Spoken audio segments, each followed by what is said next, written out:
Hello. Are we live? We are live. Welcome everybody to the Sunday night edition of the Sounding Off podcast. I am your host, Eddie Gonzales, broadcasting from Moscow, Russia, and my two co-hosts. I was going to say sidekicks, but you guys aren't sidekicks, man. You guys are my co-hosts, right? Sure. Kevin. Anything you say. Kevin Michelizzi in Crimea, and Daniel Bosworth right down the green line from me. Yeah, here in Moscow. Good to see you, brother. I like that. What's going on with this? Yeah, he looks good, doesn't he? I was ill for like 2 weeks, and it just grew, and then I was like, you know what, I like it, so I just trim it, and I'm growing a little goatee. Dude, it looks good, man.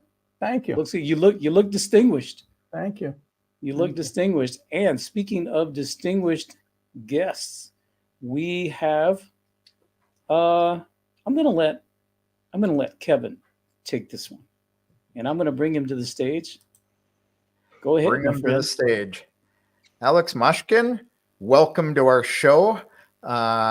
So all of you out there know who Alex is. You've probably seen him around the Russian Experience Forum, one of our esteemed experts in the forum.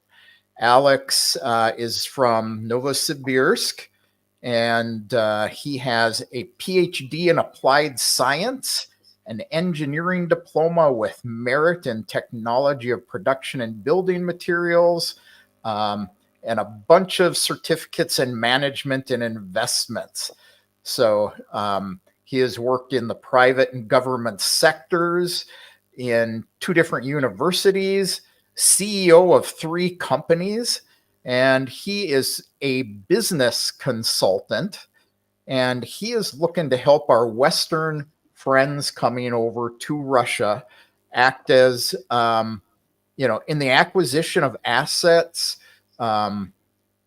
buying properties, businesses, planning and running businesses, and as he put it, to help get the best deals on everything. So, Alex, welcome to the show. Thank you, Kevin. It's great to be here. And just for our audience, just to let you know how appreciative we are of Alex being on this show. It's 8 p.m. in Moscow at this moment. I don't know where you are around the world, but in Novosibirsk, it's plus 4 hours, so it's midnight for Alex. Right. Thank you so much for taking the time to visit with us. Oh, it's okay. It's okay. Thank you for inviting me. So Alex has asked for an official title, so he is an honorary idiot tonight. Yeah. Absolutely. Welcome to the club. Yeah. And I like that, someone from Siberia. I like that title. That's well, cool. So I wanted to type anyone, but decided on someone. So Alex, how is the weather in Novosibirsk? Weather is good. Well, it has been good past few days. Very sunny, very warm for an autumn, of course. Wonderful.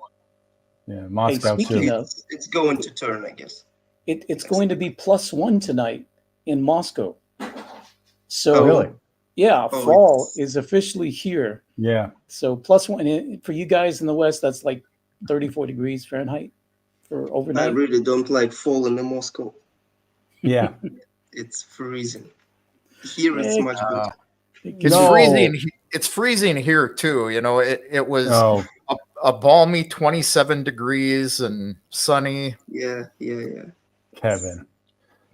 Well, we've had beautiful weather in Moscow today. Actually, the temperatures dropped to autumn temperatures, but blue sky, little chilly, nice sweater weather, jeans. But we've had some really beautiful weather the first 2 weeks in September, 27, 28, 26. So I'm hoping October will be like today, +14, +15 with sun and blue skies would be nice. Yeah, definitely. You know. So Eddie and I were actually going to announce this last Saturday. Was it last Saturday we had the technical issues? We had to cancel the show. Yeah, And because yeah. So all you viewers out there, we are premiering my new channel. And you can find me on YouTube at youtube.com/Michelizzi. And look at that. I didn't even update my... it's because you're an idiot. It's okay. It's because I'm an idiot. Yeah. So while very Kevin convenient fixes Kevin fixes his banner because he's an idiot and puts it up there. Once he puts it up there, I want everybody who's watching. I got 48 people here on the Wow. live. Everybody's going to go over to that channel and you're going to subscribe. Yeah, me too. Subscribe. Me too. And do that now. Whenever Kevin decides to put it up on this. He did. Oh, he up did. There it is. Yeah. YouTube.com It's- @Michelizzi. There it is. Yeah. Yeah. Go there. Takes 2 seconds and then come right back here. Okay. And we're going to make some announcements. But tell us, Kevin, so you're going to be still streaming to American and Crimea for a while, or are you dumping that? What are your plans with that? I am going to dual stream to both channels for a couple of weeks, and then we will go to simply Life Around Crimea, which was the original intent on American Crimea. So this channel will be focused on helping people immigrate, transfer money. So this will be all the things that my Life in Crimea channel became, that with long consultations with my brother from another mother, Eddie, over here, we decided was the appropriate thing to do to separate the two out. So this is the premier stream on that channel. Woohoo, we got it working then. Wonderful. Yeah. I did not get the premiere videos finished though, because believe it or not, I ran out of credits in my AI video generator app. So I hear you. I hear you. All right. Well, guys, what's the title of this thing anyway? I came up with something and then I come back and Kevin renamed it. What is it? I actually slightly modified it on my channel. It's the same on yours. And I don't remember. Something about Americans leave your attitudes behind. Something like that. Eddie's I can read Eddie's it title right was now. actually better. Well, thank you. Alex, what was can my you? title anyway? It was Western Social Attitudes, Check Them at the Door. Russia for Dummies podcast. Leave Western yeah. social attitudes behind. We really need to talk about this. Yeah. Oh yeah. Yeah. So real quick, guys, the decree from President Putin, I don't know much about it. Is it much easier now for people to come here from the countries that are on the list? Well, it's going to be when everything is in place for that, all provisions. Yeah. You know, that's the thing. We get a lot of comments daily or a lot of questions daily from people about how do they apply? What's the process going to be? What documents do they have to bring? And I'm going to remember the initial list that Olga gave us back, a month ago? Yeah. That said, Olga's list. Yeah. Olga's list. And it said, there you go. That's what we Absolutely know about the nothing. process. Yeah.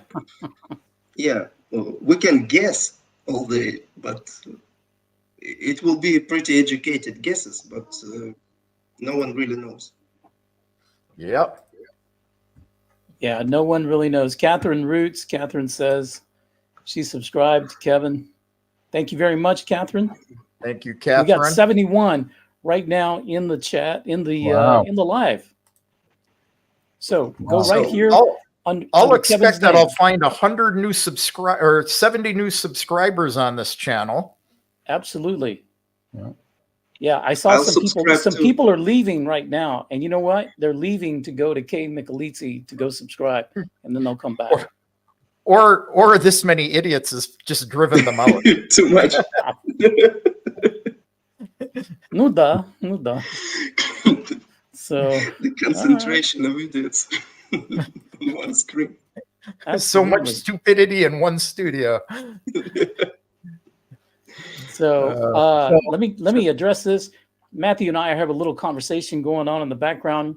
I will assist you, Matthew, right after this because we'll have to go. I'll have to ask you some questions and stuff like that. So if you're on Telegram, you can send me a message on Telegram there to moscowphotog. Let me get that banner. Do I have it? Where is it? Find me here. And just make a comment somewhere. I'll see it, and then I'll get in touch with you. So Moscow Photog. This is for Matthew. All right. Yeah, and I'm going to address this too, since Matthew's having things sent to him. It's okay to get a Tinkoff card.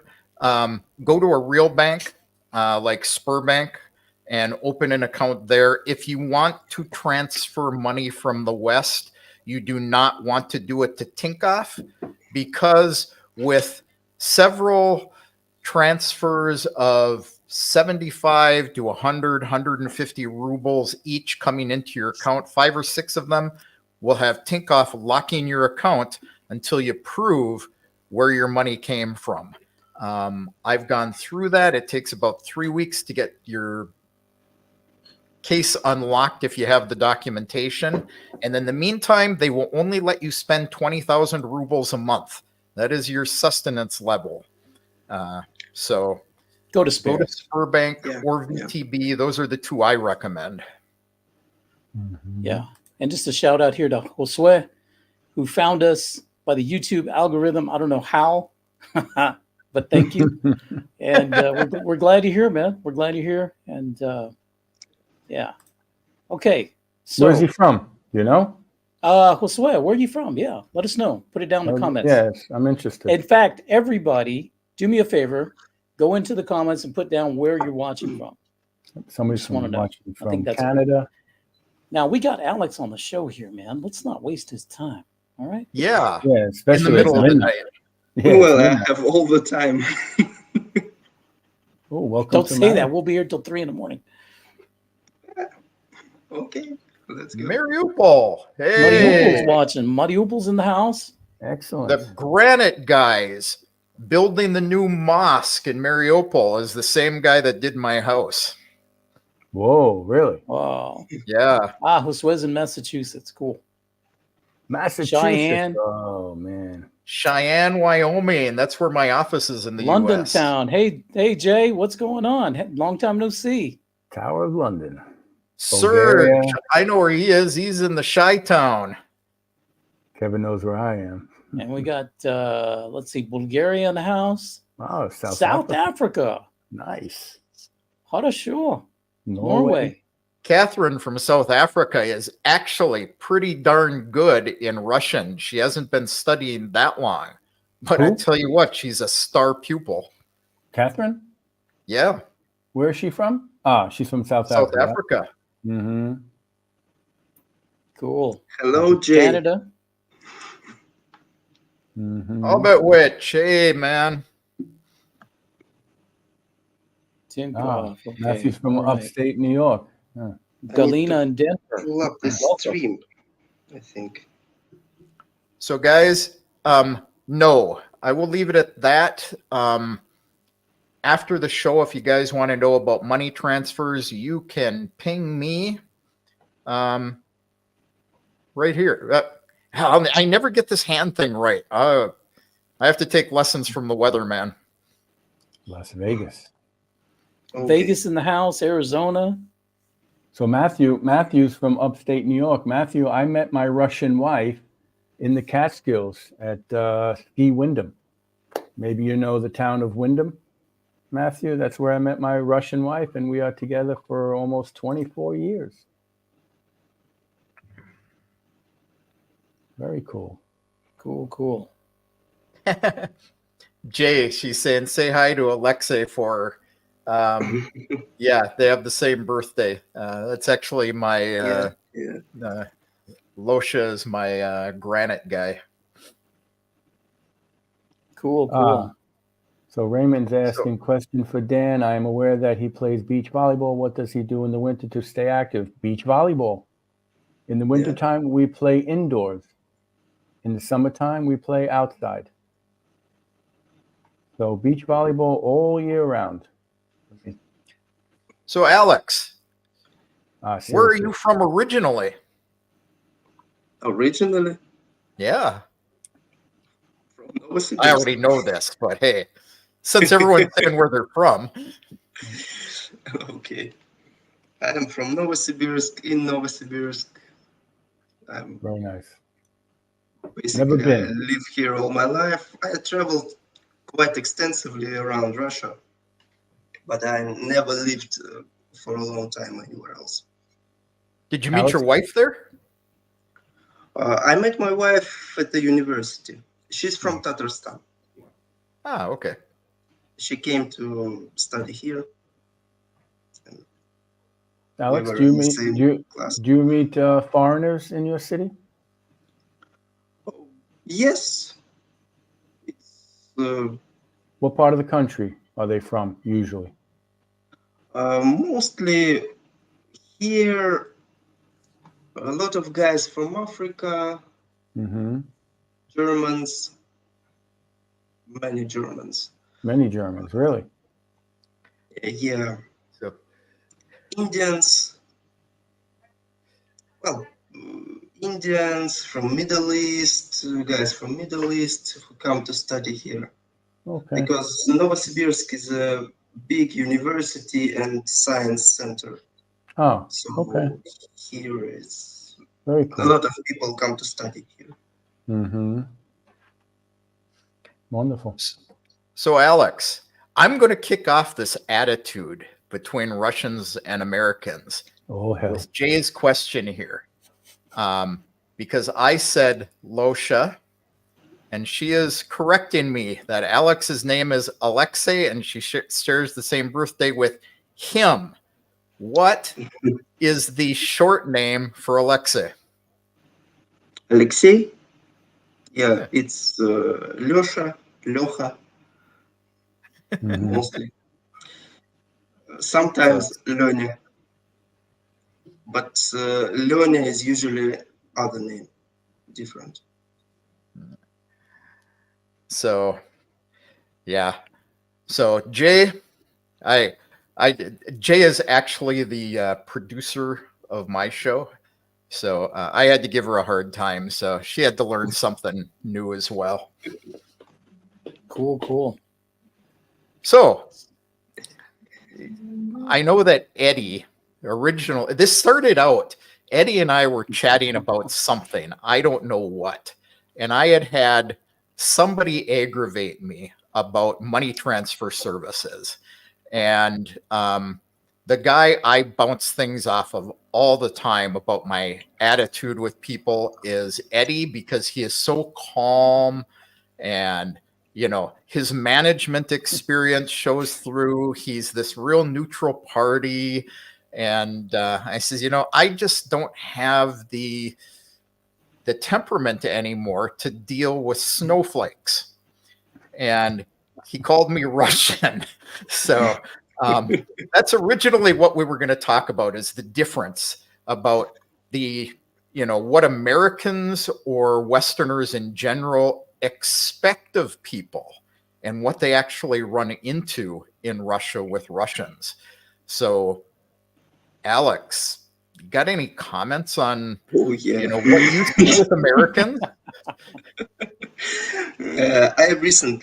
I just recently got to talk to, well, I can't say a lot, but a few dozen, like 30 maybe, Americans who I'm just was talking to. And that was some new experience for me, because in Russia, with my Russian clients, with my acquaintances, some people I know or just don't know but have to talk to, it's quite simple. It's like, hello, here's the thing I want to talk to you about. I give my answer with little back and forth. Then they say, okay, I don't need that, or okay, I need to think about it. I'll get back to you if I think about it. And that's it. That's the conversation. That's the thing. With Americans, it's just, I don't know. Of course, it's generalization because people are different and so on and so forth.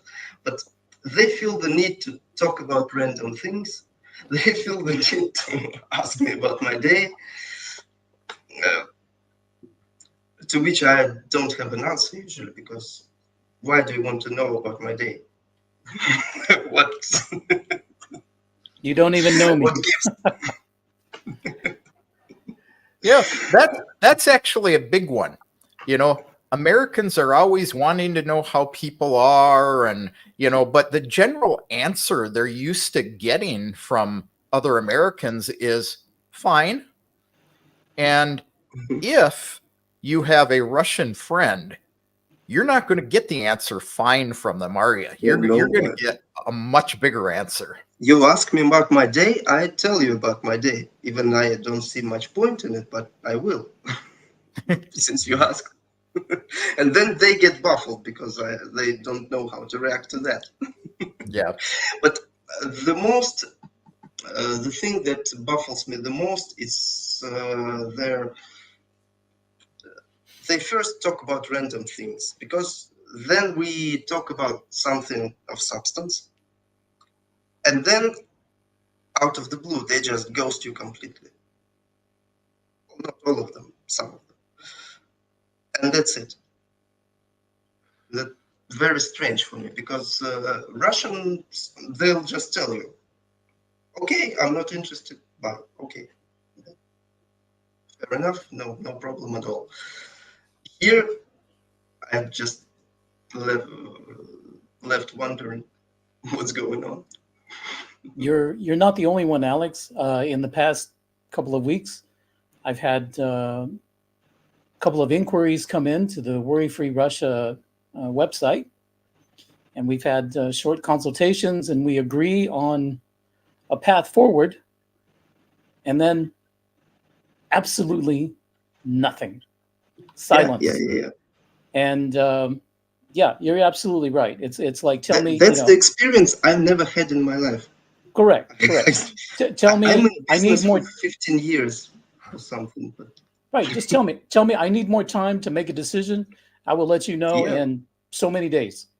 Or or just tell me you are no, not interested, or yes. and that's it. No hard feelings. Just tell me.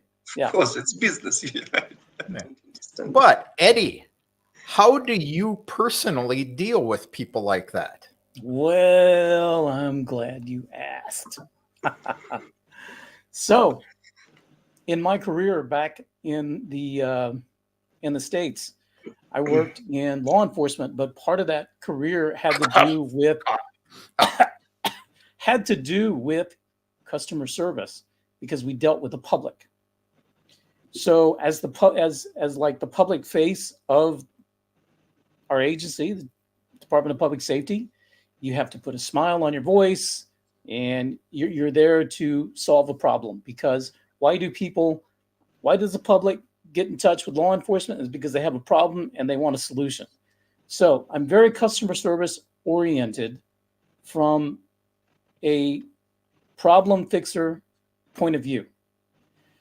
Now, having dealt with so many people, different kinds, some demanding, some, are very docile, but the majority of Americans want something done, and they expect you, as the business owner or whoever you are in service, you are to bend to them. So you see this in the videos on TikTok and on X. Somebody is upset with the person behind the counter at McDonald's because their French fries have too much salt, and they go ballistic with something like that. And then they're there trying to calm that down or de-escalate. Anyway, not you, in general, I use a kid glove approach to customer service as like an ambassador. So very tactful, very soft, because Westerners are used to that. And I'm in Moscow, and of course, I want them to feel comfortable to come to Moscow. So they need to be able to relate to me like a Westerner to develop what? Trust, confidence, and my ability to solve their problems. So that's my approach. Now, we don't usually get to the point to where I have to actually coach them when they get here to Moscow and say, okay, now that I got you here, you got to change your mentality. You got to flip the switch. At least a little bit. Flip the switch, because you're not going to survive here with that American mentality that I helped to bring you here with. And the thing is, you go to a supermarket and you're in line and you're next. And you expect the cashier to say, hello, how are you? Welcome to Pitriochka. Did you find everything that you were looking for? It doesn't happen, right? They just kind of look at you, and it's like, maybe they look at you. Maybe they, yeah. And then you'll hear, paket нужен. And you're like, what? Because they'll barely say it. Paket нужен, like that. Which means, do you want a bag? Yes, I would like a bag. Okay, well, they're going to charge you for that bag. Okay, then they're going to scan the bag, and then they're going to throw it in front of you. A little one, a medium one, or a big one? Right. Well, sometimes it depends on the store. Sometimes, depends on the store. Right. And so they just leave it there. It's up to you to pick it up now, and you're going to bag your groceries. And then when they're done, they're going to tell you how much it is. That depends on the store as well. It depends on the store, but it's like very cold. It's going to seem cold to you. It's going to seem impersonal, and it's going to seem rude. Don't take offense to it. They're rude to everyone. The thing is, they're not being rude. It's just business. This is just the way. This is the Russian way. So you're not family. Yeah. You're not family. You know what I love? Yeah. When you have 10 people on a line, and then I would ask the cashier to open another cashier, another register. And in the States, they'll take the next person who's online. But in Russia, they just, as soon as it's open, the last person is first. They just, it's like, It's just the way, the way it is. Yeah, I well, love it. Eddie, Love it. You see, what are you talking about? It's a customer service. Here, when I'm dealing with businesses who deal with clients who come from the street to get a service or something like that, we do it as well. So we do this conflict resolution, we do this, all those things. Well, maybe not to the point as it's customary in America, because no one expects that in Russia. People expect fair treatment, politeness, and that's pretty much it. But when I'm talking to people, I expect them to be worthy of my respect, because otherwise I wouldn't want to work with them. So, because my work, it requires mutual respect. I cannot help someone to establish business or to buy good business and run it properly if I don't understand them and if I can't respect them. It doesn't work. Of course I can do it, but it will be not it will be not good. So I don't like doing things just, well, I got my money and that's it. It doesn't work just like that. So I prefer to respect my clients, so I am trying to do my business this way. But I understand it's a different specifics of the way we do things, because you're in, I don't know how it's called.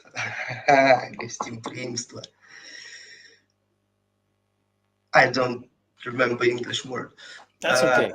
In the welcoming industry, let's put Service it industry, yeah. Hospitality. Yes, that's the word. You're in hospitality industry, and of course you have to be like that. You have to do it this way, because it's people will expect you to, and Russians will expect you to, if they are your clients.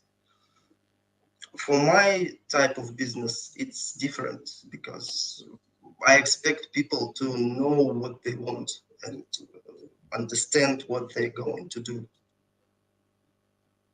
Otherwise, I'm unable to help them. Yeah, that's what people get from me too. And it throws them because I am a Westerner. But I guess I've lived here and been visiting. I've been visiting Russia for 20 years and spent a good amount of that 20 years in the country between Ukraine and Russia.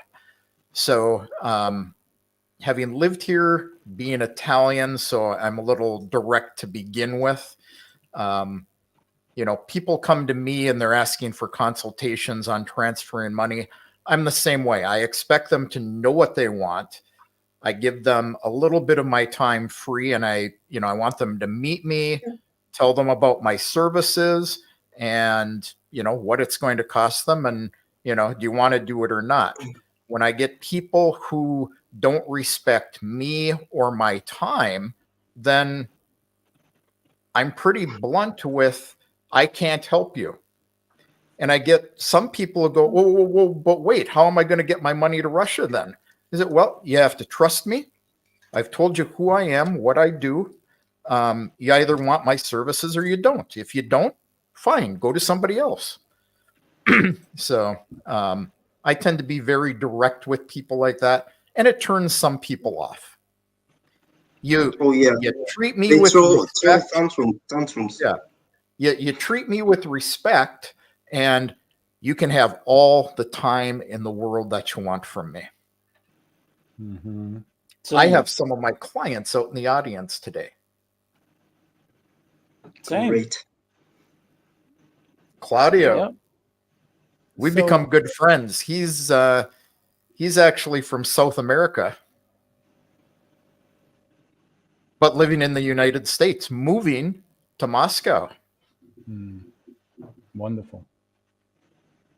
So Eddie, Kevin, how is it for you guys now that you started your websites and your business with helping people to come to Russia? Is it how is it so far? You guys Well, having I mean, for me, it's still in its infancy, and it's still growing, and we're trying to find a methodology that will really work for a lot of different people, and we're finding that. But the thing that I'm discovering is how much I really know about how to come to Russia that I didn't think I knew. In other words, when I had to put myself in a foreigner's or say a person from the States, put them in their shoes, they're coming to Russia for the very first time. All the things that I didn't know that I know now that can make their visit easier, more simple, less stressful. And so I want to be that friend in Moscow. Okay. You don't know anybody in Moscow, but hey, I got a friend. His name is Eddie. He's going to help me out. Someone to call to. Exactly. Somebody that understands the language, understands and my cat wants to be part of this conversation here. So if I lose my lights or camera or something, now you know it's my cat. No. But anyway, so this is what we're trying to figure out. Mm-hmm. So we've got a comment here I have to put up here. My thoughts on Paperio. You know who I am. You know what I do. So you have to treat me with respect. So with the mafia boss accent, you know who I am. You know what I do. You know what I do. So you have to treat me with respect. Or you go swimming with the fishies. That's pretty good. That's pretty good. Not bad. Yeah. Daniel can talk that way too. He's a Dago as well. You can just use a Russian accent and everything. You know, sounds- Russian accent is scary for everybody. Yeah, Yes. yeah, it is. I forget the comedian who was doing a skit about that. Oh, there are a Peter. few of them. What's his But first then- name? Peters. The Russell Peters. Russell Master Peters, Brani. I hired a crew of plumbers from Russia, and they'd come every morning and say, "Hello, Mr. Peter." And I didn't know what they were laughing about. So, Exactly. just for the sake of our audience, Peter, the name is one thing, Pyotr in Russian. Peter with a D is Bundle of not a sticks. good term to call somebody. Yeah. It's a bundle of sticks. Yeah. Thanks, Raymond. I appreciate it. And yes, if you are coming to Moscow, see me about icebreakers. We'll figure that one out. And we're getting a lot of questions out there. I just want to tell people that we will get to your questions. So Moscow. I can give a good tour about restaurants in Moscow. Because then I am going to hire you and fly you to Moscow next time I come.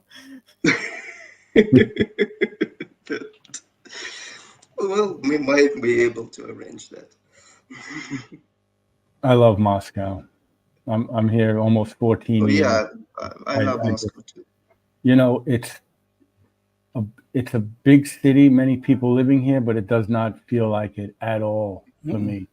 Maybe in the mornings, like if I have to jump in the metro at rush hour in the mornings or in the evenings, but otherwise, you know, I just travel around the city and the way it's designed, and it's so open and so many parks and trees. It's so green, you know, and they just, since I started coming in 2009, they've just done so much. Moscow has changed so much.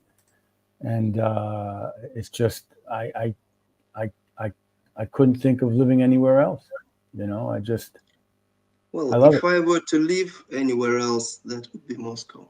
yeah, I mean, the hospitals and the clinics and the infrastructure and the transportation and the food and, you know, just everything, you know, the schools and my children are, you know, professional sports players, and just everything about the city. We love it.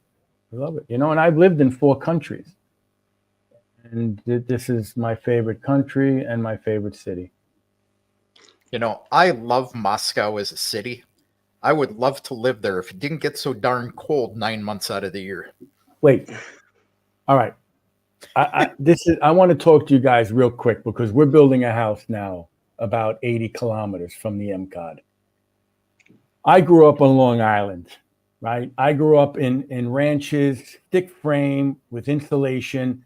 In the 60s and the 70s and the 80s, we had 2, 3, 4 feet of snow. It was colder than, you know, and we didn't have brick houses, you know, cement houses, you know, and we were just fine, right? Actually, the last 13 years, I haven't had a cold winter in Moscow like I had on Long Island in the 60s, 70s, and the 80s, right?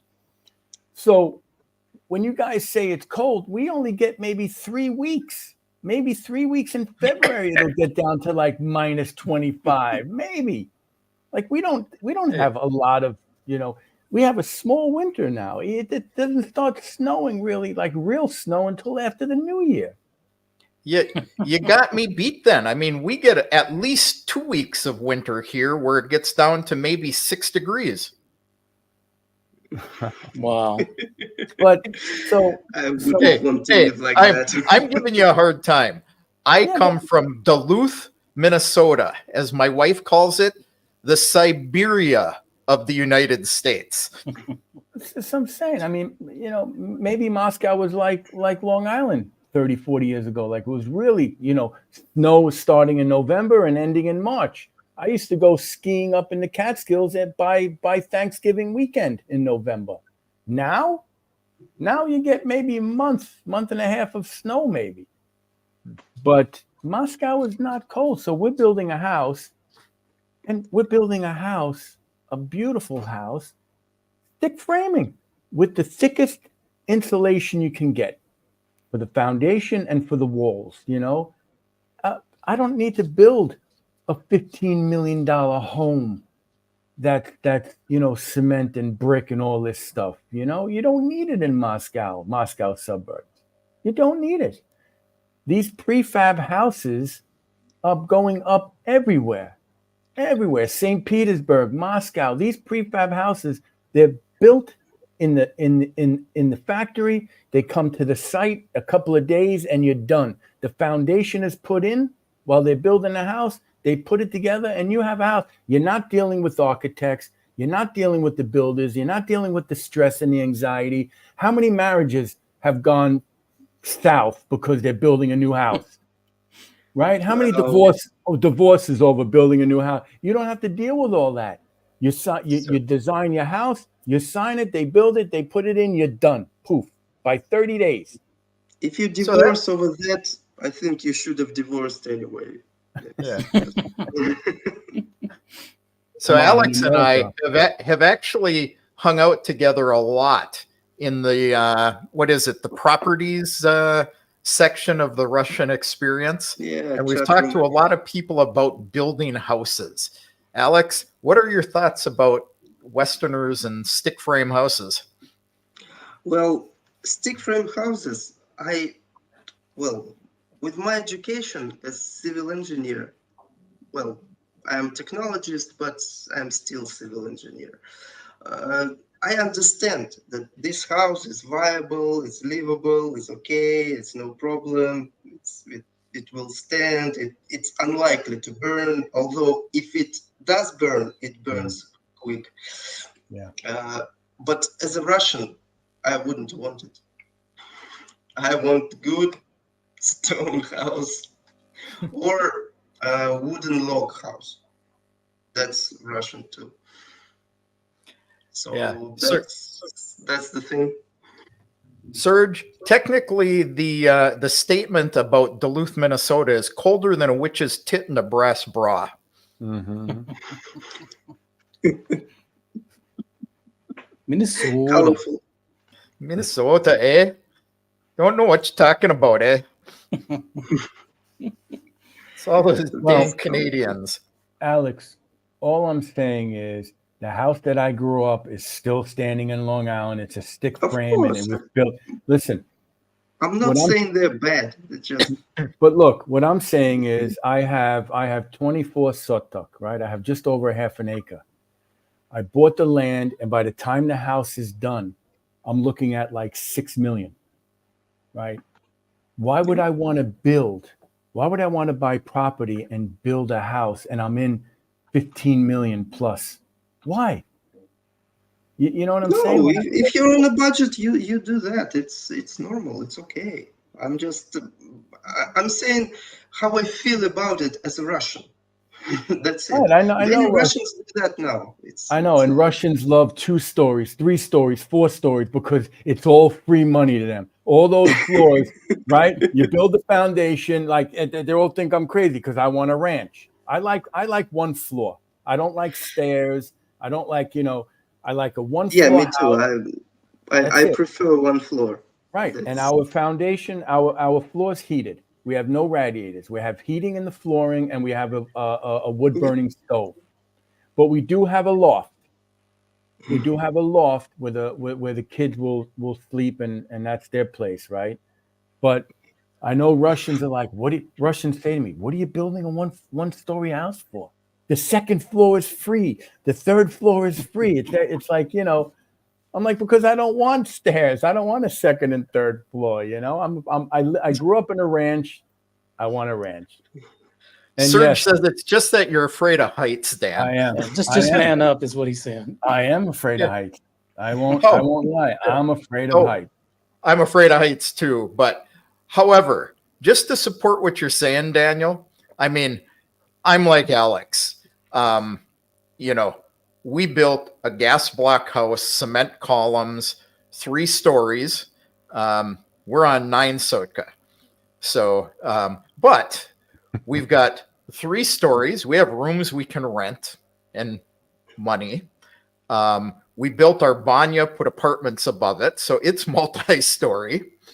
And I'm now building my wife a new office because she doesn't like the kids in the house anymore because they were the little kids. They'd be waiting for their classes and they'd go through the refrigerator and the drawers and they'd be eating things. So I'm building her an office, and that became, well, we should put 2 apartments on top and then maybe a mansard on it, and we can have a 3rd apartment up there. So Because why not? yeah, because why not? Yeah, we can but rent it. But the difference is the house in the village is just that. It's a weekend home. It's a summer home. It's not a full-time home. It will never be a full-time home. It might be. Maybe when the kids graduate school and my wife and I, you know, we don't need to be in the, you know, we can maybe live in the village more than being in the city. But we're building for just what we need for the weekends, for the holidays, and for the summer. That's it. Gotcha. I don't need to build a $15 million home when I'm not going to be there full time. I have a dacha. That's That's it. good. That's what's going to be. It's going to But be I our can dacha. live there in winter. If Yeah, I it's want going to. to. Reality is you need a dacha if you live in Moscow. Get out of the city, you relax. We don't have to. We have relaxation year round. Yeah, it's So, you know, I can walk to the beach. We can go up to the hills and ski in the winter.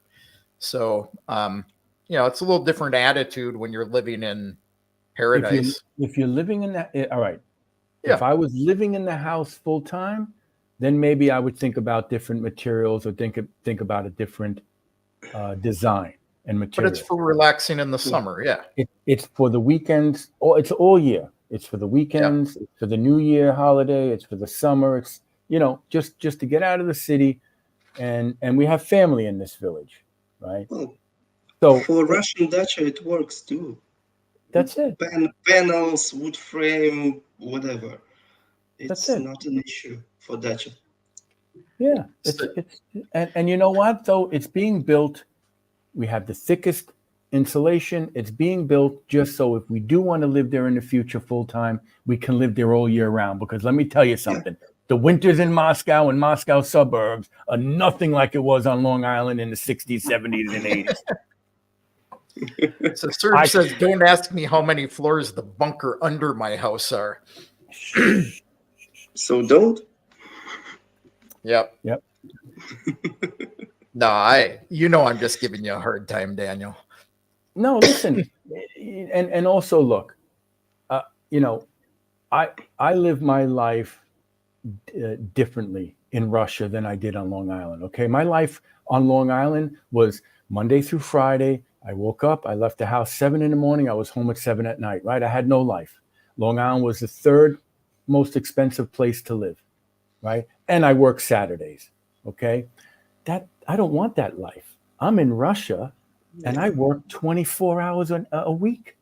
I work 24 hours a week. I have time with my children, with my wife, and I have time for myself. This is the life I want. I don't want to bust my ass and work and have no life to build a $15 million stone house with 3 floors in the village, and I'm not going to have any time to enjoy it. So That's the thing.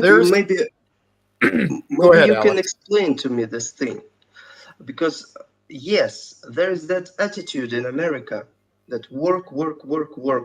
Yeah. Some people work 2 jobs, 3 jobs, doing all of this 12 hours a day, and so on. But at the same time, they all tend to take time to talk about random things. I don't understand. Because in the one hand, they just about efficiency, they work, they run around and do stuff. On the other hand, there is so much fluff in the way the Americans speak and in their attitude. Why? How? Well, look, the difference between America and Russia is, in my opinion, okay, in America, it's all about which zip code you live in. At least it is like that in New York and Long Island, okay? The zip code depends on how good the school district is and the hospitals and how much taxes you're paying for a little square piece of land, okay? The 13 years ago, depending on the town I lived in, I was paying $7,500 a year in taxes, and I didn't even have half an acre. I had under a half an acre of land. The town next to me, they were paying like $15,000 a year in taxes. So what I'm trying to say is, depending on what kind of life you want, where I lived in New York, Long Island, Westchester, depends on how much money you make, okay? So you have to sacrifice. If you want to live in a nice area, you need to make a lot of money. And to make a lot of money, that means you're working a lot. So you don't have really much time to enjoy your life.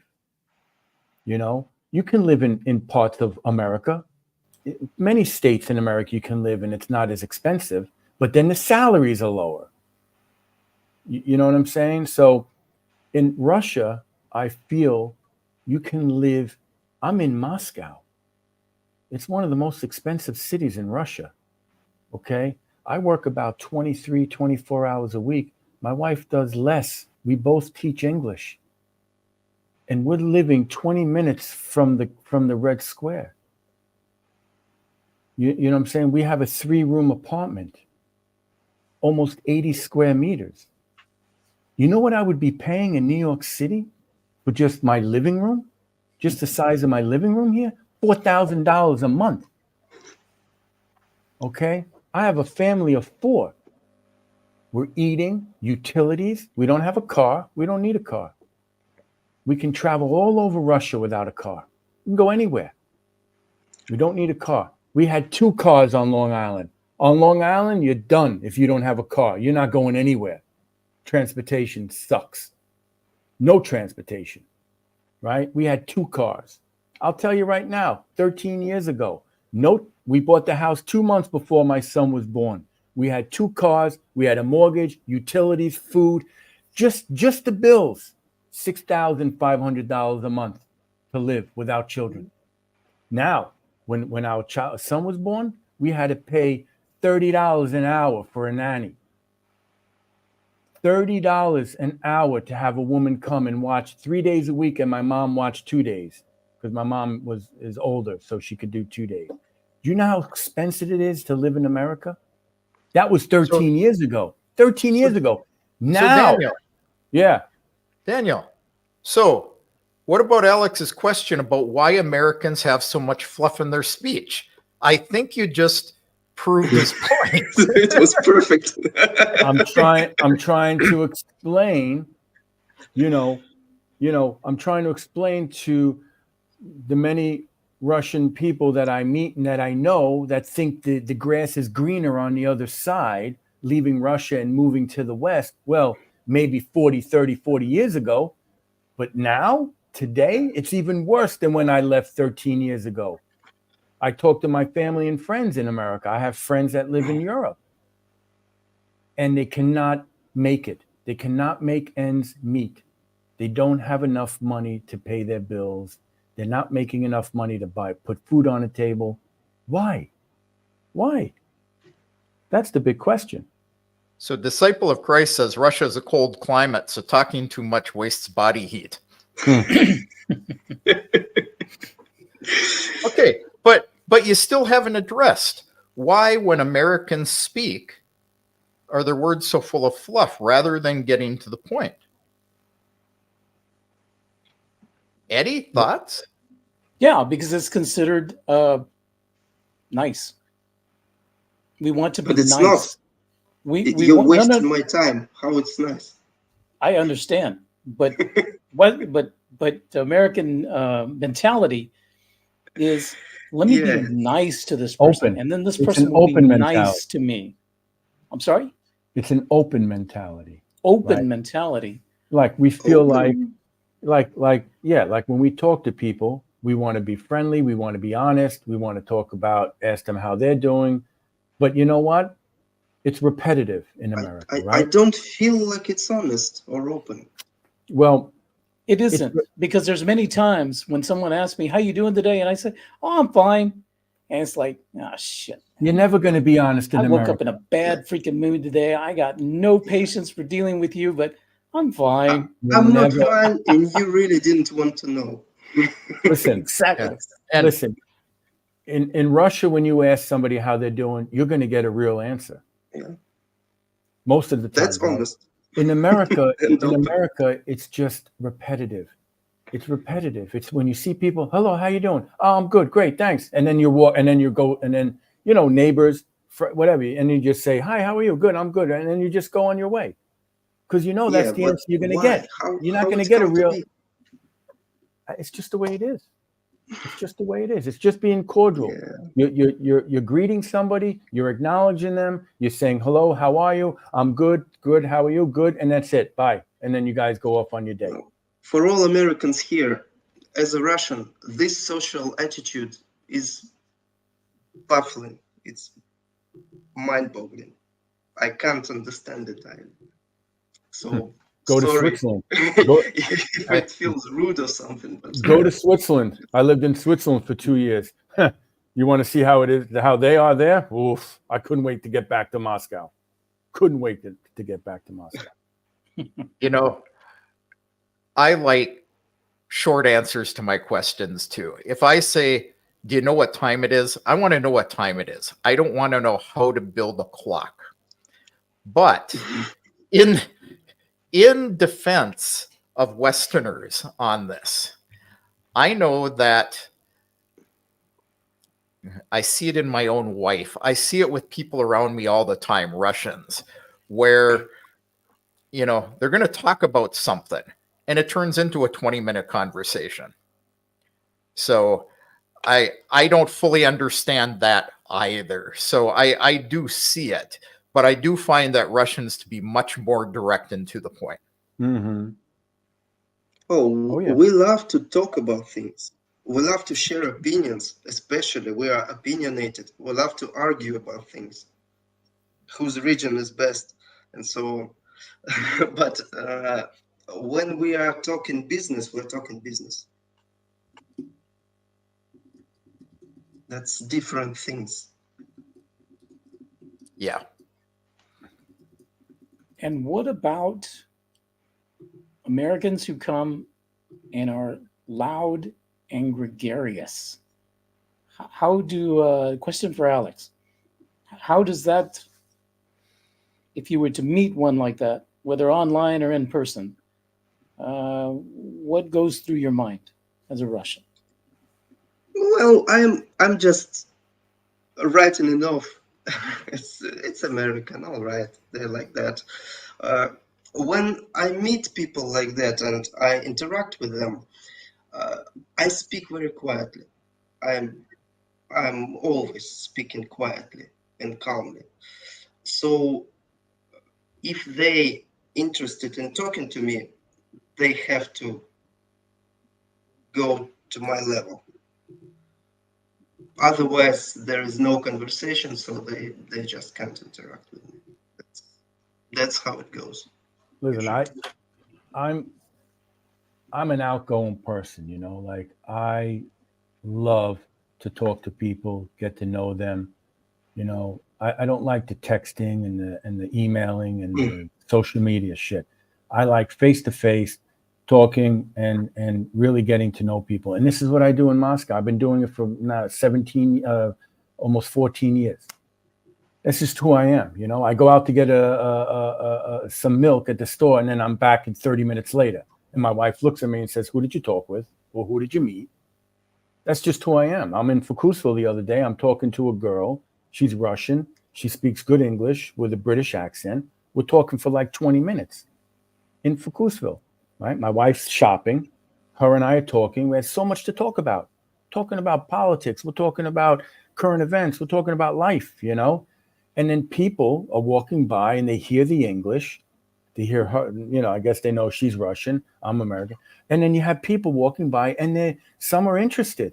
And one guy stopped. I had my dog with me and he was trying to speak English. You know what I'm saying? So, but Daniel, your conversation was of substance. There was something you were talking about, something, not just fluff, right? Pleasantries and fluff, right? And that's how I am when I'm talking with people. I'm usually talking to them about, you know, substance, about something that's, you know, relevant and serious, you know. And don't forget, English is interesting. Many Russians learned English in school, but never actually have a chance to practice. Yeah, you know, so it's attractive. But that's one thing that I truly love about Russia and Russian culture, you know, because in America it happens, even in Switzerland. I lived in Switzerland for 2 years, and it's the same thing. You're walking past each other, you get to smile, hello, how, you know, they're cordial. But Swiss people, man, are very difficult to live with and near. Neighbors calling the cops on each other, the dogs barking, somebody's doing this, somebody's doing it. They're very strict and they have rules. But when you see them in public, they smile, they say hello. But those same neighbors that smile and say hello to each other, if they live next to each other, one won't hesitate to call the cops because the other one's dog is barking. You know what I'm saying? My wife and I were recycling on Sunday. We took the glass. We thought we're doing something good. The guy opened the window and says, "What are you doing? It's Sunday. We don't make noise on Sunday." You know what I'm saying? Like in Switzerland, they had no problems telling us what we were doing wrong on the train, wherever. You know, but at the same time, you walk past, you're in the store, they smile, they say hello, blah, blah, blah. You know, so every culture has its, it's a cultural thing. Its ways. Yeah. So George says Americans are like a peach, soft outside and hard inside, and Russians are like a coconut, hard outside but soft inside. Mm-hmm. Yeah, there's some truth to that. Things that can be said.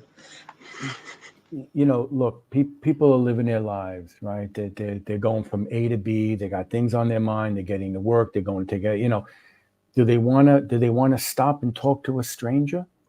You know, like, and talk about like stuff that's not relevant. You know what I'm saying? Like so with some cultures, it's not normal to talk to strangers or to smile to strangers or people you don't know. You know, it's not normal. In America, they'll smile, right? They'll smile, walk past you, they'll say hello, and then once they, you know, and you'll keep going, and then boom, they'll stab you in the back. You know, it happens all the time. They're friendly to your face, and then they do something behind your back. That's evil. That's very rare. At least from what I know, from where I am, where I've been, it's extremely rare in Russia to have this kind of stuff.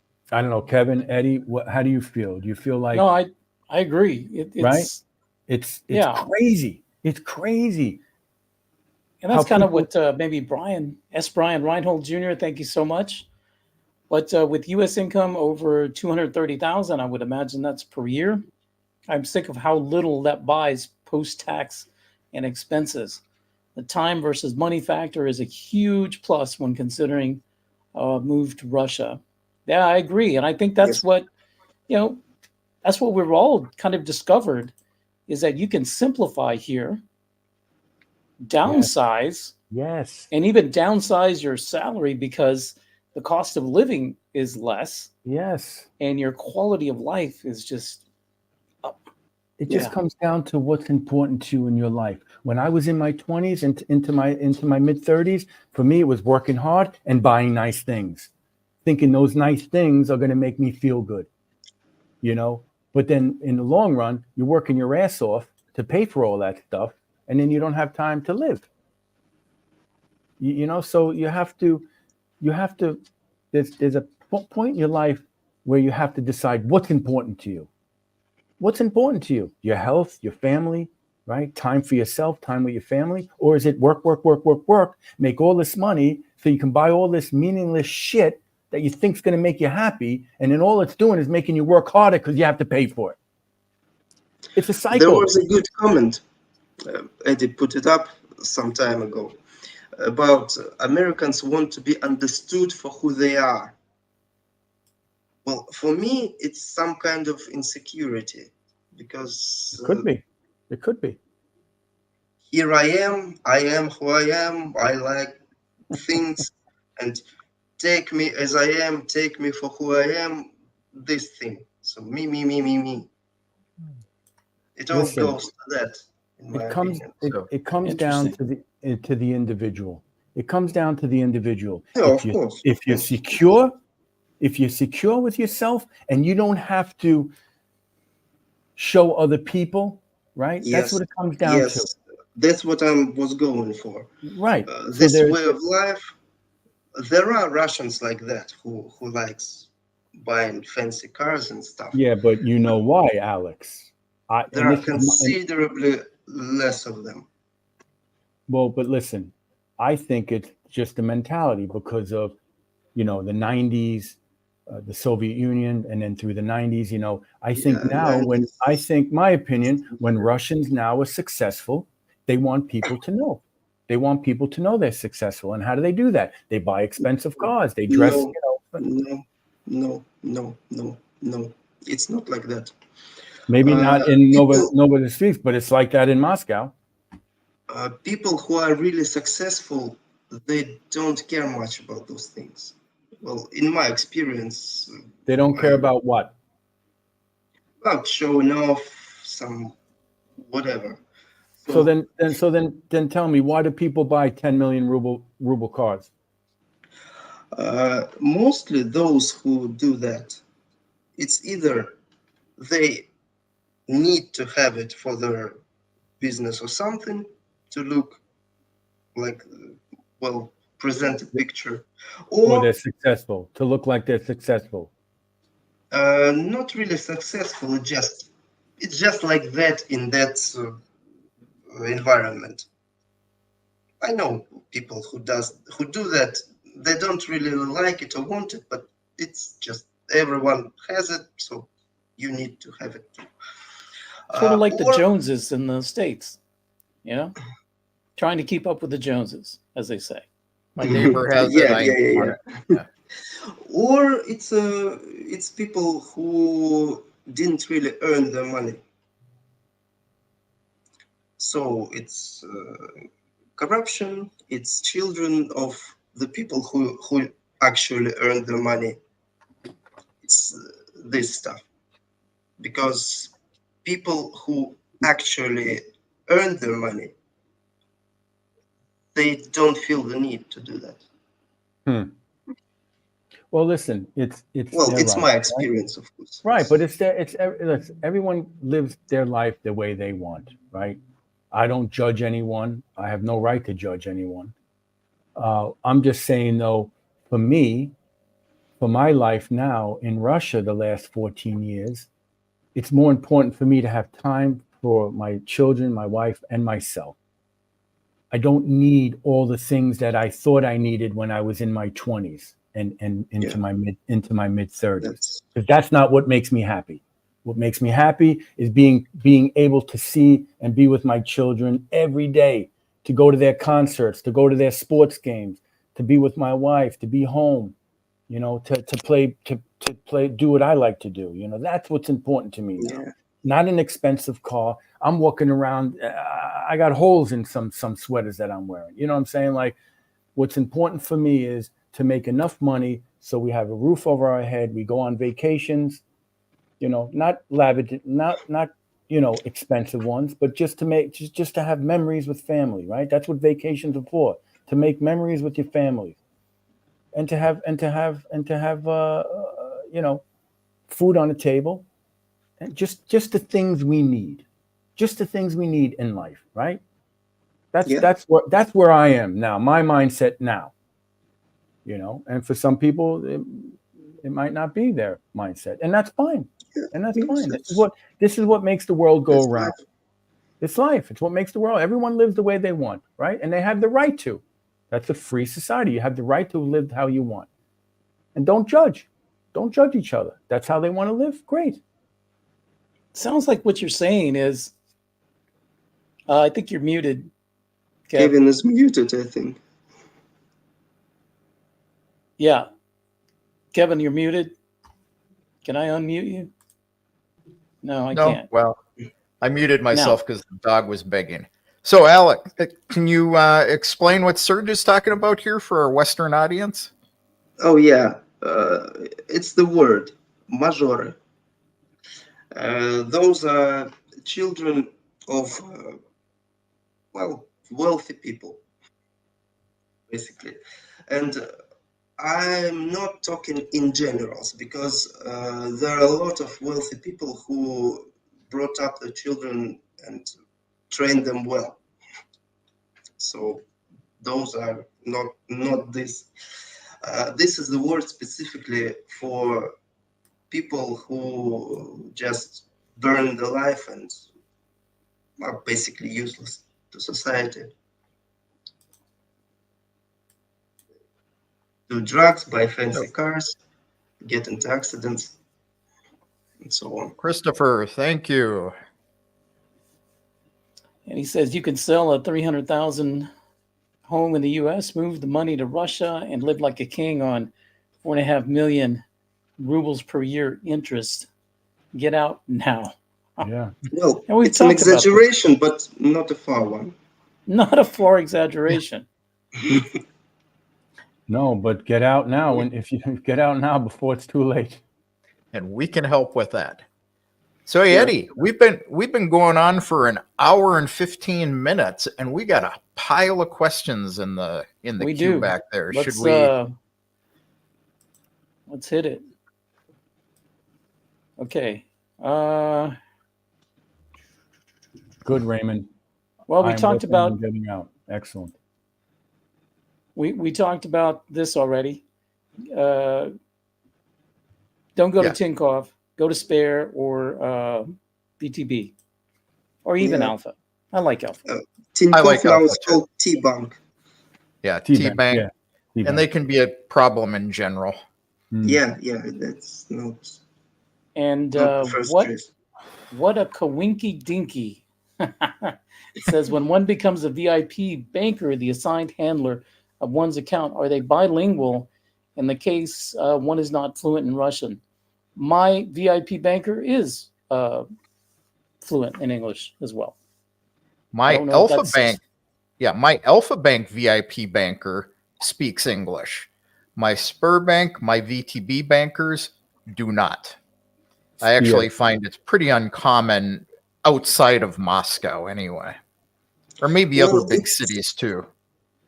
It's not like they're required or not required to speak English. They just assign their best managers to the VIP clients, and best managers tend to speak at least some English.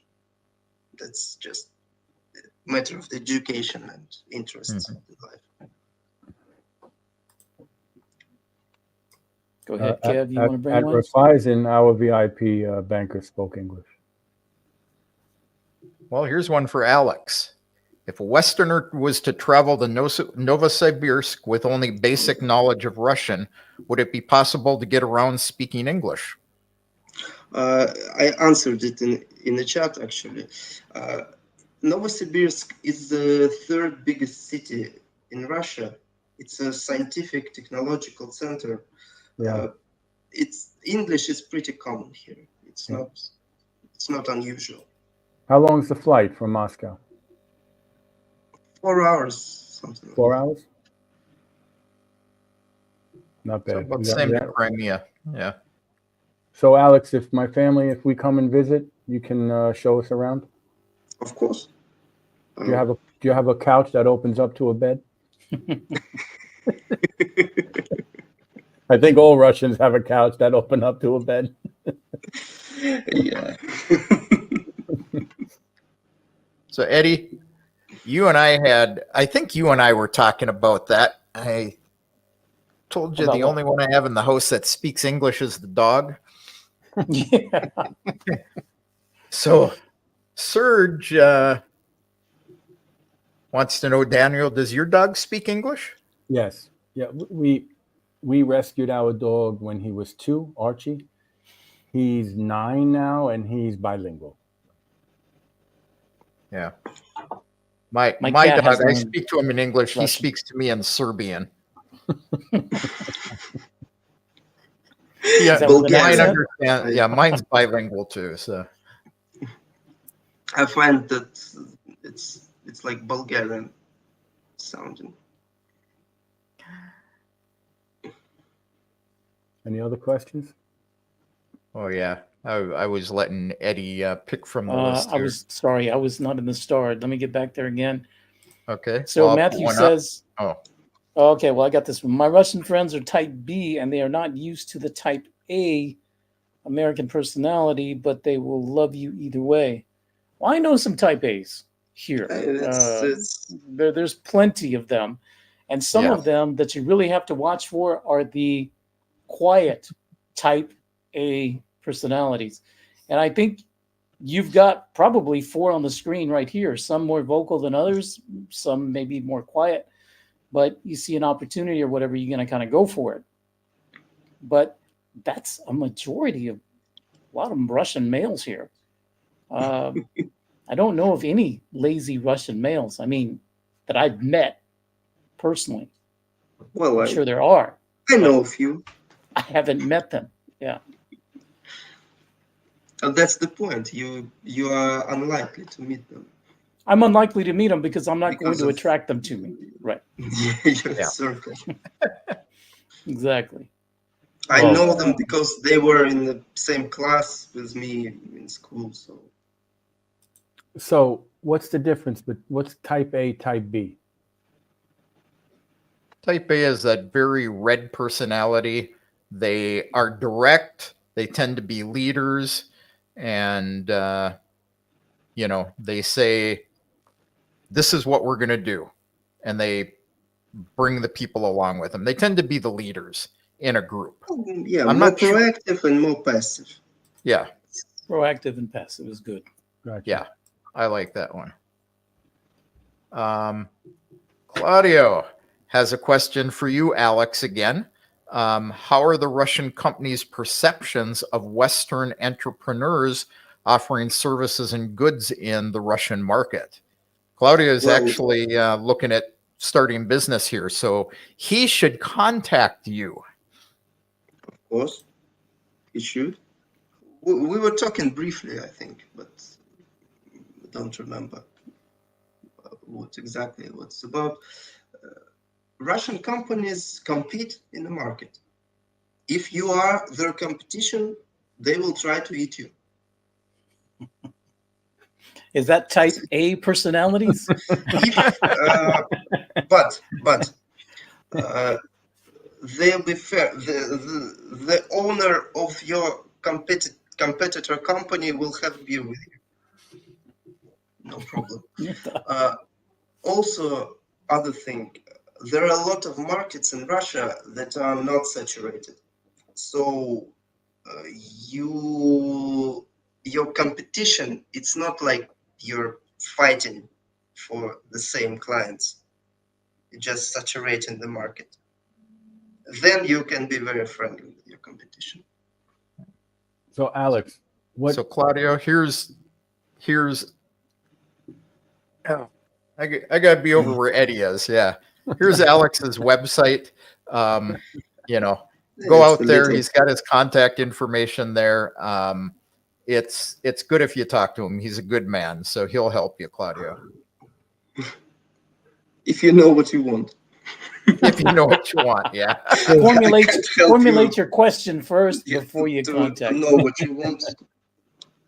Well, maybe I can if we talk about random things. Something comes to your mind. Then all right. Oh, I want to start a Murphy bed business in Russia. We were just talking about that because, you know, we're going to be building our house now, and we were discussing beds. What is a Murphy bed? Yeah. The ones that come down, they're attached They're like in a to, wall, and then and then they okay. come down. Yeah. Well, Yeah. there are those things in Russia. They are not extremely popular. I don't remember if I ever saw one in someone's house, but there definitely are those things. So if you are looking to popularize them, you got your work cut out for you. But they're brilliant. They're brilliant. You know, you put them up, and then you have the whole room. It's free. Too much hustle. Too much what? Too much work? Too much It's hassle. too much he says. hustle. It's Too much hassle. yeah. How would you put it? How would you install that in a flat though, with concrete wall? You know, that would be.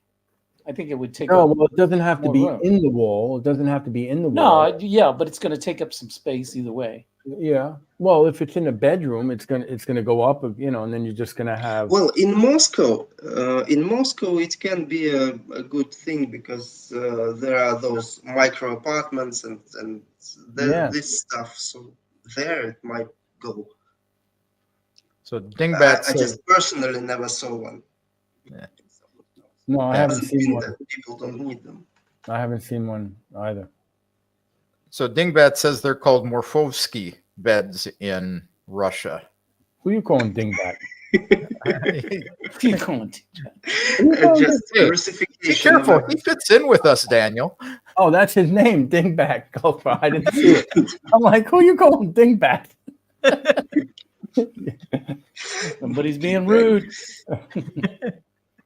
Oh, Alex, why do Russians hang carpets on the walls? Well, as it used to go, it's just the wall looks nicer because in the older times the walls, the houses were logs put on each other, and all the walls were like Gotcha. very. But I see it wavy. in dachas. I see it in dachas now. Yeah. Or It's just a SMT. tradition. Yeah, It's So- looking nice. I don't know. that dates Just- back from the Soviet Union. Just for J Tulip. No, Tradition. it predates Tradition. Some It rugs are predates Soviet Union. It's just a tradition that was forever. So I have a question here, and I'm going to put it up simply because it's also going to come with a warning to disciple of Christ. Blood type. What is it? Disciple of red, my blood type is red, just like the rest of the people here. However, if you don't get off of the y'all should be conscripted into the military and gee, you look nice, you should go and be conscripted into the military, I'll ban you. I am not nice like Eddie. No, absolutely. I was waiting for one more, and then I think he I was gonna- mentioned. I was going to send him to the front. I to think have he some- I mentioned. send him to the front. Yeah. He mentioned my son was going to have to do 10 years. It's not Yeah, 10 years. that's not cool, man. Not 10 years though. It's what is And it? it's not 10 years either. It's 1 or 2 years, right? One year, One mandatory. Yeah. 1 year of mandatory service, 1 year. or Yeah. 2 years alternative service. I did 4 years in the U.S. Army. Regardless of whether you have Russian ancestry or not, disciple of Christ, we don't play that here. Sorry, So, not sorry. do you guys know who he is, or is he new to the? No, I don't know. Just He just says he has Just Russian somebody who's shown ancestry, up and he's being disrespectful. So That is your final warning. When it comes from Eddie, Bye-bye. It could, Bye-bye. but it could be a translation. What is it called? Lost in translation. lost in translation. Well, I'm saying he was- he might not be a native English speaker, and he just might be. No. It's Well- this guy is being belligerent. yeah, when he says been Brian for a Reinhold while. Jr. Yeah, when he says Brian Reinhold Jr. looks like he's young and strong, so he should come to Russia and be sent to the front, he's being disrespectful. He says, "I have Russian ancestry. What are you talking about?" All right. Well, where does he live? He has Russian ancestry. Where does he live? He now lives on the front. You went to the playground. Yeah. And Raymond So says, careful what you ask for, man. Raymond wrote, "We need to bring back military service in the U.S. We have lost the discipline and it provides." Well, Raymond, I don't know. Do you see the 18 and 19-year-olds that are running around America right now? I don't know about. I want to talk about this real quick, because the younger generation, I'm talking about right now, the 19 to 29, 30-year-old crowd, whatever that is, is it Gen Z now? Whatever you call them. And to the last part of my career with Department of Public Safety, as we're getting new young recruits in, right? With and purple hair and pink hair. They're coming into the young ranks. You can't discipline them like you and I were used to being disciplined when we started out. Okay. Mm-hmm. Somebody calling you in and chewing your ass and reading you the riot act. And then you guys shake hands and then you go out the door, right? Mm-hmm. Go do your job again. You can't do that with these guys.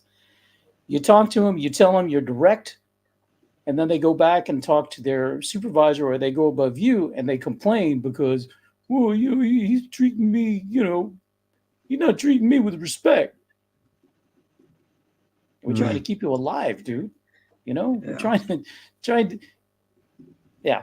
So, yeah.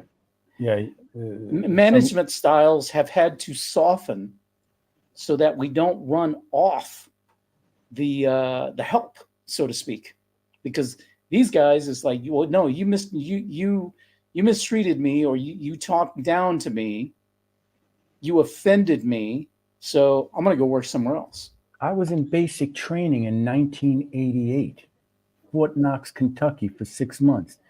If I told you what the shit they put us through for 6 months, you try putting this generation now in 2024 through the 6 months what I did? Hell no. It's a different generation, man. There's no way.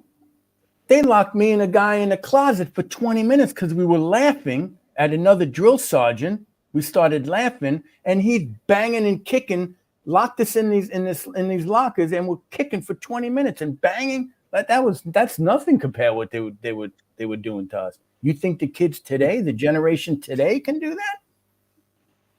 Yeah, I don't know. My son turning 18 next month. I'm talking about in America. I'm not talking about Russia. I'm talking about the generation now in America, the ones that are coloring their hair purple and pink. Yeah, no. Russian teenagers, young adults, are not the same as Americans in the same. They're a different generation. Yeah, they're different. But from what I can see, they're smart, they're tough, they're all right. So kids are all right. The kids are all right. Listen, my son's 14, my daughter's 11. And they play professional sports. How their teammates act at 11 and 14, how the kids act in the schools, and I teach English. Most of my students are school children. Nothing like what I'm seeing in the West. What's going on? When you see kids, having a fist fight with their teacher, And it could be a female teacher, a male and a female teacher, and just bang. What is that? It's- Crazy. Yeah, no, there's no respect. This younger generation in America have no respect for the elderly. They have no respect for their teachers. Pull a But stress that's a card. deeper cultural problem because it comes from the family. It comes from how they were. It's a combination. It's a combination. It's the kids, unfortunately, are being programmed, and they're being in school starting at 5, 6 years old. So, it's not just at home. Yes, both parents have to work. Probably it's too expensive. So who's raising them? And then they're being raised by teachers in schools, and these teachers that they're hiring. I mean, it's a big because problem. guess what? Because they're hiring teachers from the same generation. Yeah, it's a big What problem. are you going to get? What are you going to get? Yeah, I got. Well, maybe I I was don't know much about that. Just what I hear. you talk out of place, man. You walk up to the front, you get whacked with a wooden spoon. Is how I grew up. It's like it's a totally different world now. Or the one I liked is when the teacher would call you to the front because you did something wrong, and she would take that plastic or wooden ruler, and you had to put your hand out, and they Yeah. okay. No. Yeah. Yeah. It was never anything like that with us. It worked for We us. were never beaten up by teachers, but we were respected teachers. No, we weren't beaten up. We weren't beaten up, but if There you was didn't show discipline. Yeah. if you didn't show respect, Yeah, Alex, I can tell you that when my daughter was in the first grade, and this was here, her teacher, she had a boy that was he's rambunctious, running around the room, yelling, not listening, distracting everybody. She actually had the girls go out in the hallway, and they all looked through the window in the door to see what was going on. And she had the other boys hold him to the desk, and she spanked him. So I know that discipline happens here too. Yeah. There's nothing wrong with it. Nothing wrong with it. No, I'm talking about my experience. My sons were. I went to a Catholic. Anything. Yeah, I went to a Catholic school, so I got the ruler on the back of the knuckles too. I had a nun from St. Petersburg. That was my introduction to Russian culture. That's interesting. My wife went to school, during the Soviet Union. She went to school one time, and her nails were too long. The teacher cut her nails in front of the class, and that embarrassed her, and she never did it again. My first day of 8th grade. Let me just say that my first day of 8th grade. All right. I'm like, 14 years old, 15, going on 15. And principal sees me in the hallway. He says, "Come here." He looks at me and he says, "You show up to school tomorrow, you better shave." I'm like, I don't even know how. But that's the way it was. Showed up the next day with cuts all over your face. Yeah. We all flew into Fort Hood, Fort Knox, right, Kentucky, for our 6 months, and the first couple of days we were in doing paperwork, so the drill sergeants came to pick us up. One guy didn't shave good enough. He had him pick up a big ass bolt like rock, and he was shaving with the rock the whole 20-minute march to our barracks. He had him shave, rubbing that rock on his face. You do that now with the generation today, forget about it. No, they'll go to the Where's to the my infirmary. face? I need my They'll go to the infirmary because they injured their face. Oh man. Yeah.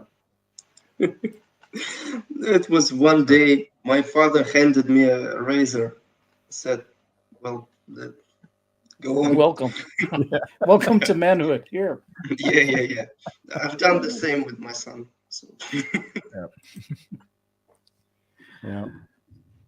So I'm officially terrified now.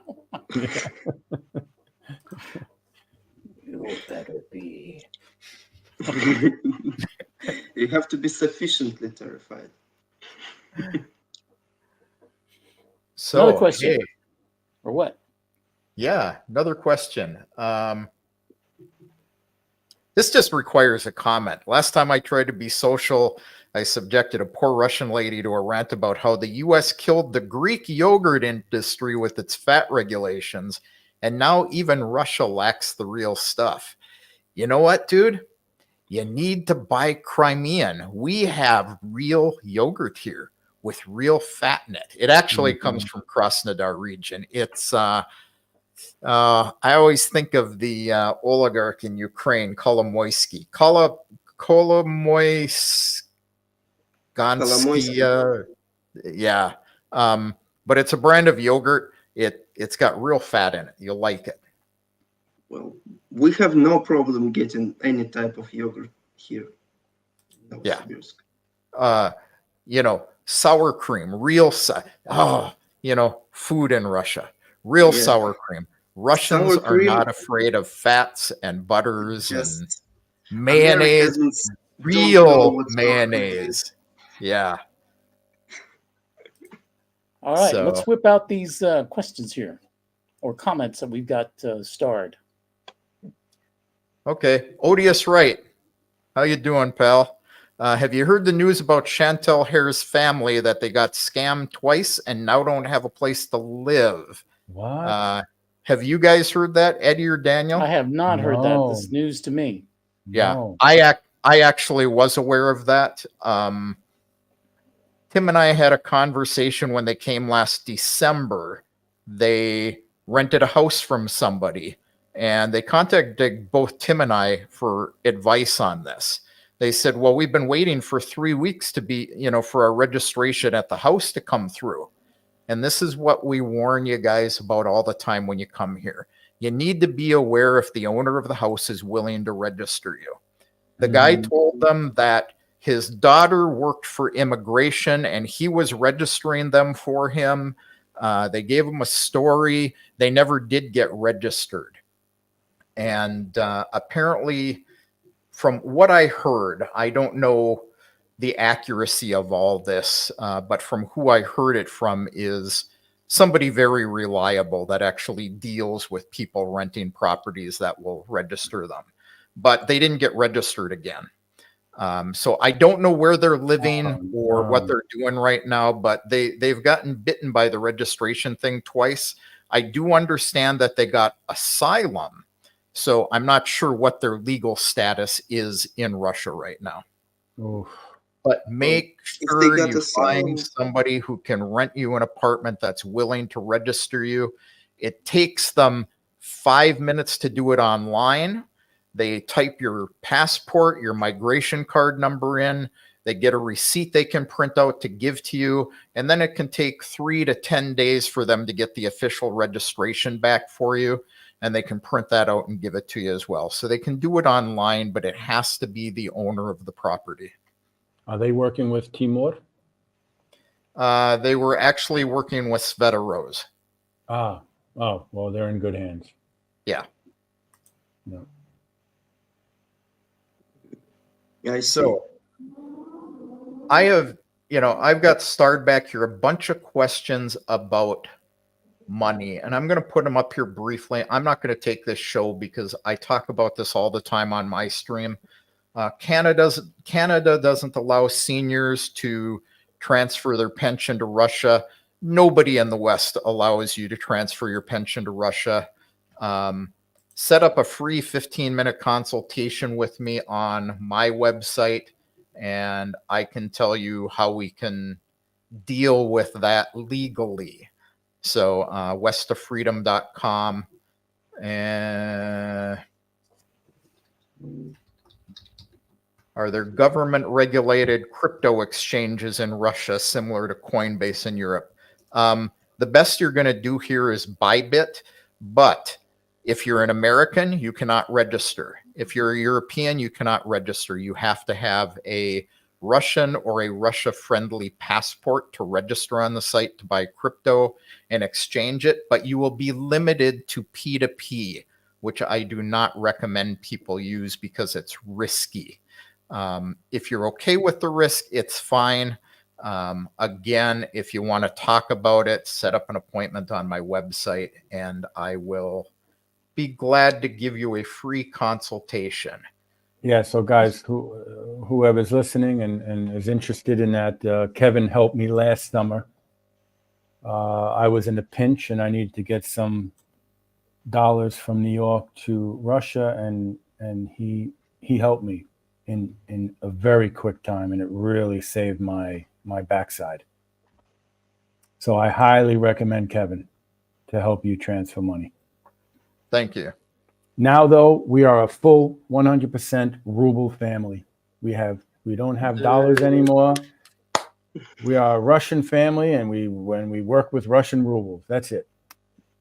Yeah. Great. No more dollars. So this one, I'm going to split this between me and Eddie. So if your future plans are to live and work in Moscow, you need to set up a consultation with Eddie. Eddie is the guy who will tell you about Moscow, get you around Moscow. He can put you He in touch. already knows. I've already worked with Raymond. Yeah. Oh yeah, Yeah. Raymond. We're good. Raymond. Yeah. Okay. Yeah. So I yes. met But now he's asking about you. Yeah. So beyond that, yes, we have apartments for rent in Crimea.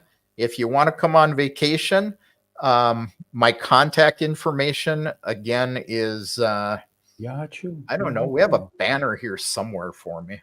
Yachu. Somewhere. Yachu. There we are. Ping me there and we can set you up. We do rentals and not a problem. Guys, And we actually report it to the tax people because my wife teaches their students. We don't get away with anything. So, question: Chantel Hare, where are they? Are they in Moscow or Moscow suburbs? Do you guys know? They're in Moscow somewhere, or Moscow suburbs. Right. I don't know. I haven't talked to them in a while. Well, Alex Neo says Chantel Hare uploaded a video today about being desperate and desolate.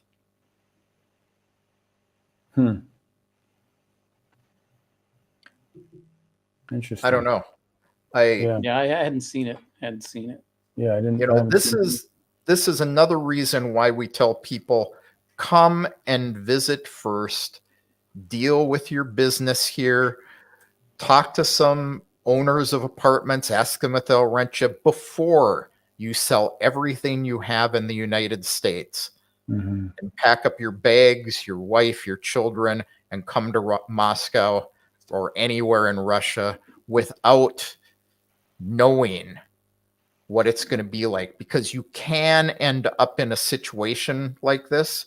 And like the Hares, they have no place to go back to in the United States. Yeah, Russia does require a plan. And I'm not just talking a general plan that you kind of just keep in the back of your head. I mean a detailed plan. And this is just even for just visiting Russia, you need a plan, especially if you've never been here before. That's one of the reasons that I came up with worryfreerussia.com. So if you're planning to come to Russia, if you want to come to visit Russia, go to the website. Yeah. There's a button there for a free consultation. I'm happy No to tell fluff you talk. what we can help you with. Please do so. But certainly, if you plan on moving here, you definitely need a plan. Guys, listen, whoever's still watching, I moved here almost 14 years ago. It was a totally different story. It's not like it is today. So I highly recommend you guys reach out to Eddie or Kevin, Alex, if it's business. Now, guys, on your websites, do you have people that you're working with, like somebody like Alex? On my page, yeah, there's a button at the top says trusted Partners. What is it? Partners. Trusted partners. Yeah, I even forgot what's on my freaking website.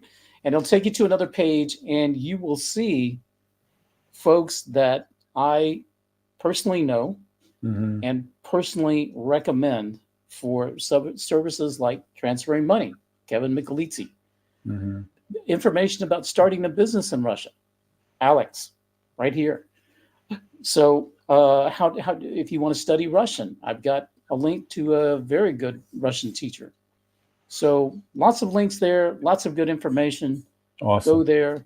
And if you have questions, send me a message and we'll talk. Yeah, but again, As do I. Yeah. it's Yeah, Yeah, I've got links to Kevin as well. in you today's can pretty much talk to me about everything and anything. I'll send you to Kevin if it's about money. I'll send you to Eddie if you want to come to Moscow. It's just Yeah, absolutely. You want to Yeah. start a business? I'm going to send you to Alex. So But we have money? Yeah, we have immigration lawyers on both our sites. We have Correct. property lawyers. But these are all people we know personally. Eddie and I have the same circle of professionals, so you'll find them on either of our websites. yeah. If someone wants to specifically come to Novosibirsk and do something here or live here, then I Alex can is the help man. fully because I know here everything. there's one thing I just want to address this really quick. Carl says, I walked around Red Square today. I saw lots of purple and green hair also along Arbat Street.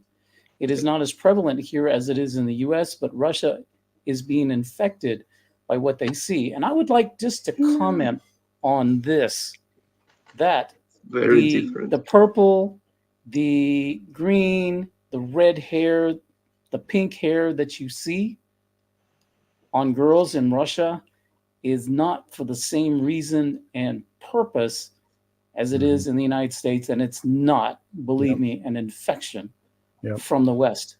As I've been told, Alex, do you know why it is? You know, you're Russian. No, I Okay, will not say I know why it is, but it doesn't. The color doesn't go inside the head. Exactly. Thank you. Right. Yeah. Thank you. I've seen babushkas with colored hair around here. Yeah, we saw one today, my daughter and So I. Carl, don't equate That's a what you long-standing think. tradition. Yeah, what you think of Different colored things, hair in the West with what colored hair you see here in Moscow or Russia. It's I had totally my different. son, my younger son, one summer he colored part of his hair blue because they had some weird trend here in the yard. But it's not the thing you think it is. Yeah. Correct. Correct. So let's take a fun one here. Do you mean you could have a bomb shelter under your house? I could. I am in an area that gets shelled and drone attacked on a regular basis. But whether I do or not have a bomb shelter under my house, that's between me and my contractors. Well, that's not a question you ask and expect an honest answer to. Right. Right. And this one here, grannies have purple hair dye to using wrong type of homemade dye. It's not intentional. Yeah. As I said, it's a long-standing tradition. It comes from the Soviet Union. Yeah, purple. Yeah, because my daughter and I were waiting for the bus, and there was like an 80-year-old woman with purple hair. We see it all the time in Moscow. Yeah, Serge. Yeah. Back in the Yes. 1960s. Yeah. So it's different here. So to go on that, the fashions still worry him. There's definitely more of that these days. You know, I found that fashion in Russian women goes back for decades as well. You want to comment on that, Alex? I mean, it's not uncommon to see women in high fashion, high heels, makeup, right? Yeah, it's all over the place. If we're talking fashion, it's all over the place. Younger girls, they have their own thing right now, which I just that's that's that. But the important thing is that this fashion, it's just that, just this kind of trends, and they're wearing stuff. Yeah. It's not like that. It's not woke or LGBTQ or anything like that. Yeah. Of course, they're young. When you're young, you are sympathetic to those things like those people who are feel oppressed, feel bad, and so on. But it doesn't stand for long. But unfortunately, you know, there's a lot of influence from YouTube, social media. There is, but there isn't. It's hard to explain because how can I say it? They have good cultural fundamentals. Yeah. Good cultural baseline to which Moral they values. Yeah. always fall back to when something goes in their life. Mm-hmm. So most girls in Russia, they don't mind and they want to be mothers. They looking to be wives, and that's Well, I colored my hair gray. Yeah, that's your story, and you're sticking to it. I'm sticking to Well, it. I've started on that road, but I made a it's, homemade dye, and it came out gray. So I got to wait till it comes out. Yeah, me too. And it won't rinse out. Yeah. Not rinsing out. I don't know. It's 10 years now. I don't know what's going on. This hair color thing is it's a thing in the West, and it has a meaning in the Yeah. West, not here. Here And, it doesn't. Well, And then also there are some for whom it does, but there are such a small Few. minority. few. Yeah. Yeah. It's So- just So- Daniel. So here's one for you, Eddie. That's true. Moscow hotel that actually handles migration cards correctly.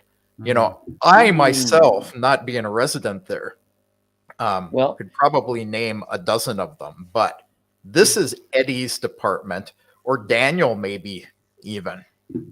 I can So- recommend hotel in Moscow, but I don't know how they handle migration cards. But I Well- assume they handle them well. A migration card is something that a hotel will not deal with other than asking for you to produce it because they need it to register you at the hotel. Mhm. Yeah, yeah. That's the Well, that's the they only thing. probably So I do. think you're talking about maybe registration, and every hotel, regardless of where you are in Russia, will register you as a guest because it's mandatory. So you don't have to worry about that. Hotels, you don't have to worry about it. What you have to worry about registration is when you're renting from a private person, either an apartment or something like this, because now the owner is responsible for registering you. Hotels, you will not have an issue with. Or if it's And I have- extremely seedy hotel. Yes, but probably one look at it from a Yeah, yeah. Westerner, and you won't want to stay there anyway. So I- don't worry. I would about it. I would add this: ask them to print out a copy when they've registered you. Yeah. So that if you're asked for it, you want to go to the bank, you're asked to produce where you're registered at, that you can pull out that little slip of paper. So When I stayed here in Moscow, when I was staying at hotels, what I would do is usually get a note under my door, and it would either be the copy of the registration, or they would say, come to lobby, or come to front desk. And I go to the front desk, and they say, here's your copy of your registration. Yeah. No big deal. Guys, I recommend maybe if there are still more questions, maybe we should do a second video to answer because we're going on like 2 hours. Yeah, we're gonna yeah. wrap this up. But if It's you a have long questions time. Kind of getting late. It's If a you long have time questions- for a live. about any of that, hotel stays, how to get here, how to go to Moscow, right here, worryfreerussia.com. And no fluff talk. And no fluff talk, man. no fluff Right talk. to Yeah. the point. Right to the point. And if they want to know Okay. about moving money, Yeah, you go to right here. Where is it? I'm looking for it. Where are you, dude? Boom. I'm in Crimea. Oh, West2freedom.com. West to freedom, Yeah. baby. West2freedom is your friend. And if you have questions about business in Russia, here's where you want to go and talk to this man who has been so gracious with his time for 2 hours, because now it is close to 2 a.m. in Novosibirsk? Yeah. Oh man. And It's if you want to getting do late. Спасибо. Yeah, and if you want Спасибо English большое. lessons, oh wait, if you want to have a fluff conversation, just write to me. Call me. Go to this guy, Moscow Settlers. You can have all the All fluff right. conversation you want. so 2 things, and I can handle this real quickly. Go for it. Yes, Magnit stores in Krasnodar has yogurts. Most stores have real yogurts. It really isn't a problem finding the real thing. And this is a closing question for particularly Alex. How many grams of shashlik can you eat in one time? Depends.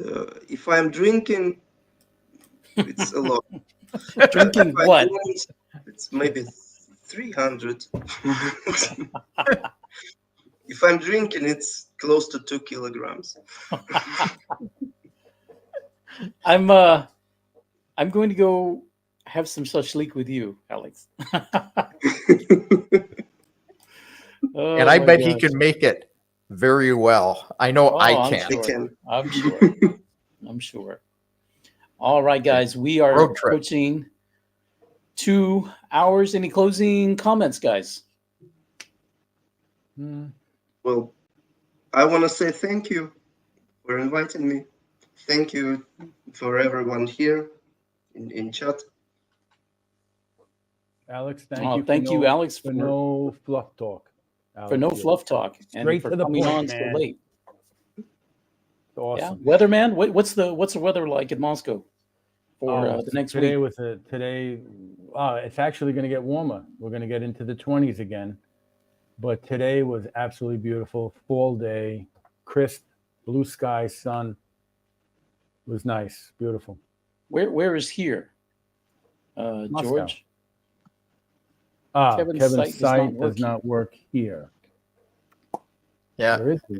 Actually, it's got to be an error with whatever you're doing, George, because it's actually hosted in Moscow. But if necessary, you can go to west2russia.ru and it will take you there as well. west2russia.ru.